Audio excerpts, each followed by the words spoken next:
Hey everybody, it's Sean here bringing you another how-to video. Today we are going to be removing and replacing the Skyactive G badge on the rear bumper cover of a 2020 Mazda MX-5 Miata RF. This is a Grand Touring model, but this video should apply to any of the 2016 and newer Mazda MX-5s out there. And personally, I love the Skyactive G motor, but I do not like the badge on the rear bumper cover. So I'm going to be replacing that.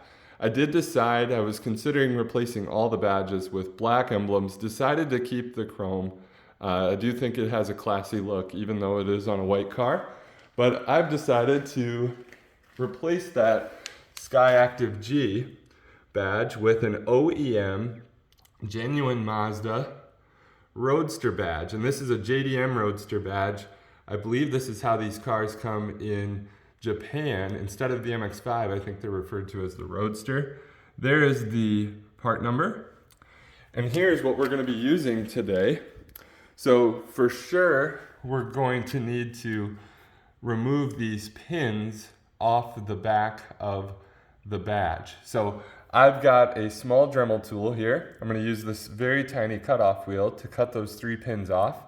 Then I'm going to use one or maybe both of these sanding or grinding attachments just to clean that down, get it all the way to the bottom of that badge so it's nice and flush. I'm going to leave this blue adhesive covering on right now while I remove the pins off of the badge. But then of course, we're gonna peel and stick, and that's how we're gonna mount those. But to remove the OEM badge, I've got a Wagner heat gun. A hair dryer could work as well, just to give some heat, get that adhesive a little more pliable, so hopefully that badge will pull off a little easier.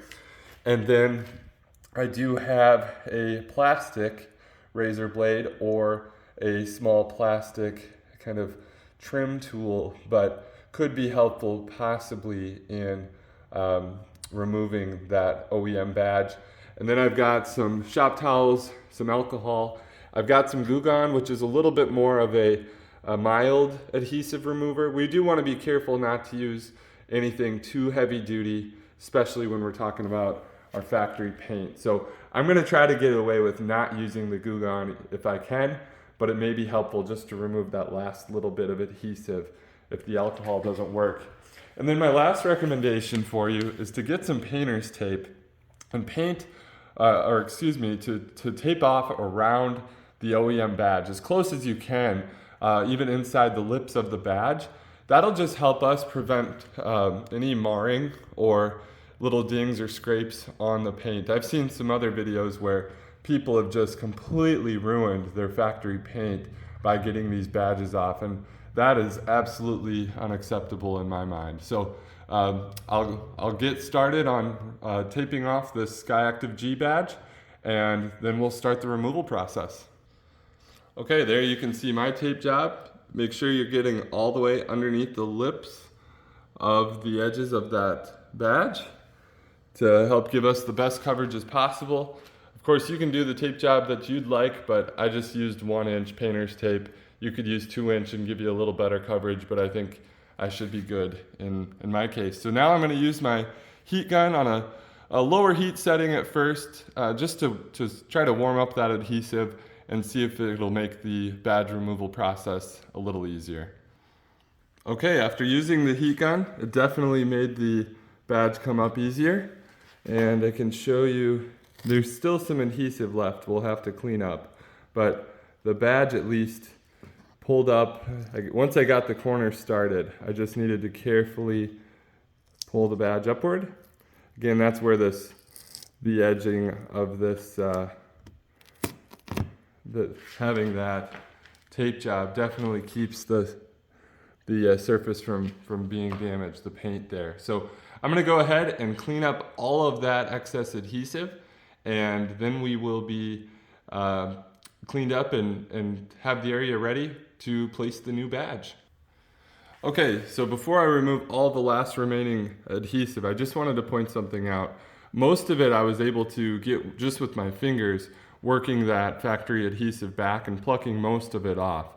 It did leave some spots like what you can see here, and the alcohol didn't seem to take this off, so I will have to use a little bit of Goo Gone just to get these last little bits.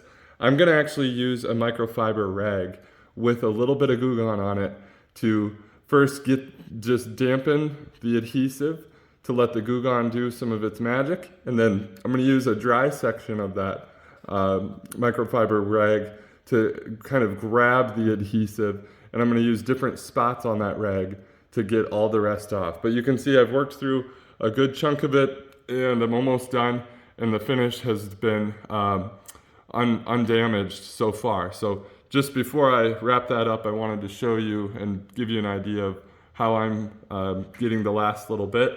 Once I've cleaned it, I'm gonna use some mild soapy water just to make sure I get all of that Goo Gone off of the finish, so that I'm not leaving any of that to work through the clear coat or damage the paint over time.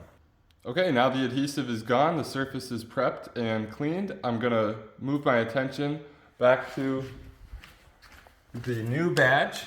And I did check that these two holes over here are close to fitting, but you would run out of room. So I'm gonna have to remove all three of these pegs, and I'm gonna use my cutoff wheel to get me close to the base. And then I'm going to use one of these sanding attachments here to get all the way down and make that nice and flush.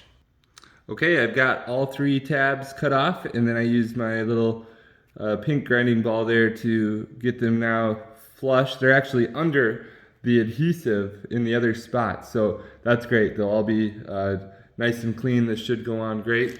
Now's the tricky part, deciding exactly how to line that emblem up. And I'm gonna have to play around with this, but I'll show you where I ultimately decided to place the emblem. Of course, I want it to be nice and straight, but also cover up those three holes left from the Skyactive badge. All right, everybody, here's how she looks. I think it looks great. I wanna show you exactly which holes I covered. So I used the top right corner of the R to cover the far left, the inside of the A there to cover the lower center hole, and then on the E, the top bar of the E covers the top right hole. So honestly, couldn't be happier with how the end result came out. In my opinion, it looks near factory, certainly OEM plus. It could be helpful too for you to use a piece of painter's tape to help place it. I honestly eyeballed it, but honestly I think I nailed it. So it is nice because you can use the top holes on the far left and far right. If you do it the way I did, you can use those as points of reference. So I got it just right on that top hole on the R and just right on the top hole there on the E, and that makes sure it's nice and centered. But there's a holistic view, MX-5 Roadster. A lot better than a Skyactive G badge, in my opinion. I hope this video was able to help. If you decide to tackle a similar project, again, take your time. Never is worth ruining your paint over a simple mod like this. But if you're like me, I think this is a subtle way to add a little uniqueness and make the car a little prettier in the back. Thanks again for watching. Please like and subscribe for more how-to videos on your ND Miata. Thanks everybody. Have a great day.